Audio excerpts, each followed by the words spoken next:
একটা মেয়ে ছোটোর থেকে বিয়ের আগে পর্যন্ত বলতে পারো একটা রকমভাবে সে বড় হয়। তার উপরে কখনোই কোনো নিয়ম কানুনই কিন্তু বাধ্য করা হয় না যে এইটা তোমার করতেই হবে, সে কাজকর্ম হোক বা খাওয়া দাওয়া। কিন্তু যখনই তার বিয়ে হয়ে যায় তখনই সেই জিনিসটাই চলে আসে। বেশিরভাগ মেয়েদের ক্ষেত্রেই কিন্তু এই জিনিসটাই ঘটে যে শ্বশুরবাড়িতে তোমার কোনো জিনিস যদি অপছন্দেরও হয় সেটাই তোমার করতে হবে, সে কাজকর্মই বলো না কেন আর খাওয়া দাওয়াই বলো না কেন।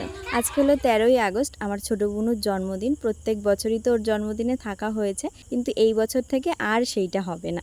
আমাদের বাড়ি বলো আর আমার মামা বাড়ি বলো না কেন, এরকম ছোটোখাটো অনুষ্ঠানে থাকতে পারবো না। ভেবেছিলাম যাব, কিন্তু আমার বিয়ে হয়েছে 6 মাস হলো, এত আমার যাওয়া হয়েছে, ওই জন্য আর এই জন্মদিনে যেতে পারলাম না। কিছুদিন পরে রাখি পূর্ণিমা রয়েছে, তখন যাওয়া হবে।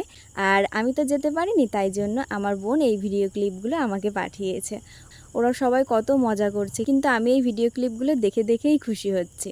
তোমরা সবাই আশীর্বাদ করো আমার বোনকেও যেন ভালো থাকে, সুস্থ থাকে।